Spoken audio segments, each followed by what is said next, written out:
Welcome to NEXTGames Odyssey series, this being episode 2 in the Sheol Gaol series.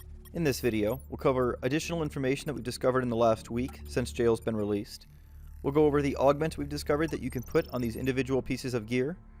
I'll go over segment farming and exactly how you can do that in both a party and a solo setup. And we will finish the video with a solo fight on Ninja versus the final Atonement 1 NM, Gogmogog. Now the boss zone of Odyssey, Sheol Gaol, has finally been released as of about a week ago. It offers a chance to fight up to 3 NMs per run. Now I've already released a video going over the majority of the details for this new content, so make sure you watch that video first to give yourself a clear idea of what to expect in this new content, as this video is meant to supplement that one. Since episode 1's release a week ago, it's been discovered that Vengeance, the level of difficulty that you can select on NMs, goes up to at least 20, and we believe that will eventually go up to at least 25. Now a single augment is added on level 1 and then modified on that piece of gear on levels 1 through 15. On rank 16, a second augment is added, and then that augment is modified on gear levels 16 through 20. Now it's suspected that a very powerful rank 21 augment will be added to all of these gears that will then be modified on gear levels 21 through 25 and potentially higher. It's the third augment that is going to give the greatest benefit if it does indeed exist. Now I will release a new video going over those third augments when and if they are discovered. In the meantime, these are the current augments that have been witnessed.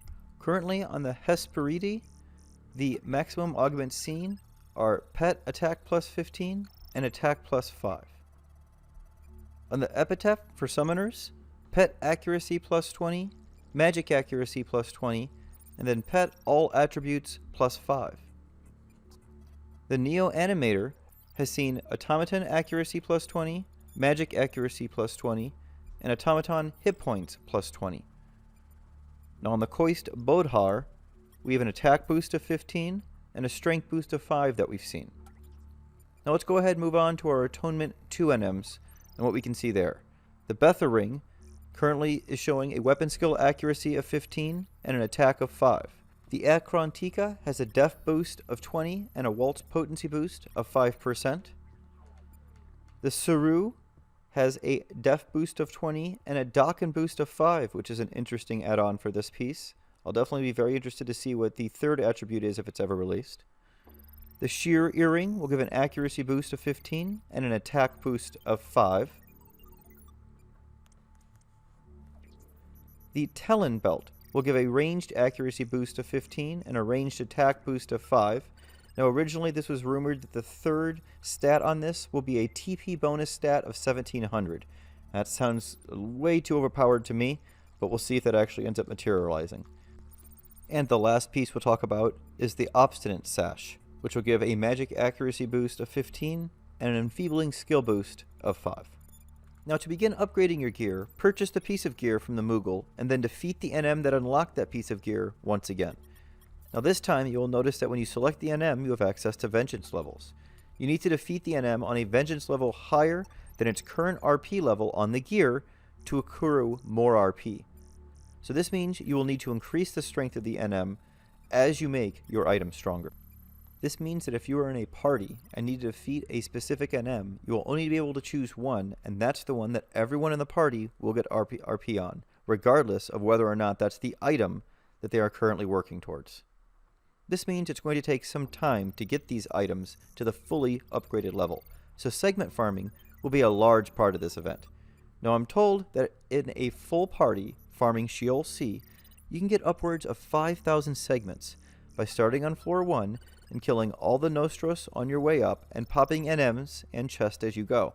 However, this requires a very solid group of 6 people who are all very familiar with Odyssey and this content and how to farm it efficiently. If you don't have a group like that, that's where I'm going to try and help to let you know what to expect if you're going to be farming segments on your own.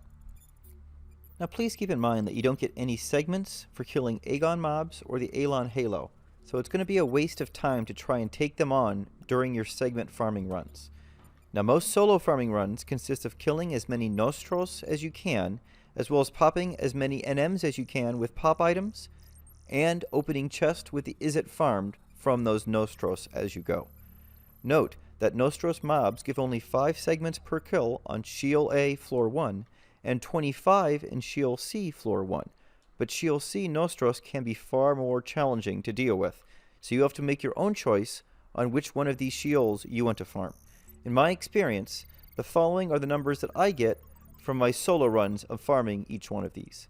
In Sheol A, I get roughly 1,000 segments per run, Sheol B, 1,250, and Sheol C, 1,500. So Sheol C is definitely the one you want to do if you want to farm the most segments, but it often is the most challenging run as well, so keep that in mind. Now using this method, I have found I can normally farm a new Sheol Gaol pop every other day. Do the single NM that I am gaining RP on, and then exit, therefore only using a single Moglophone 2. However, you can only do a run every 3rd day with this system, as you need a Moglophone on your person to be able to bring up the menu to select Sheol Gaol. It's a very odd thing, so even if you've just finished a run and you have all 3 of the Moglophone 2s, you will not be able to enter until that next day when you get a Moglophone 1, even though the Moglophone 1 is not expended upon entry. Hopefully, they'll change this little caveat in the future. One last thing I'll mention is how to exit a run if you've decided that you want to exit after killing the first or second NM, as it wasn't completely obvious to me. In order to save your additional Moglophone 2s and do a run every 3rd day, you want to exit after that first NM you do. To do this, once you are sent back to the staging area, you want to go into your temporary items menu and actually use your Moglophone 2. This is counterintuitive, but it will exit you from the run and save your 2 remaining Moglophone 2s. That should be it for episode 2 of this series. In episode 3, we'll start covering our Atonement 2 NMs. We'll go ahead and leave you with a single fight against Gogmogog.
watching, everyone. Stay safe and stay healthy out there.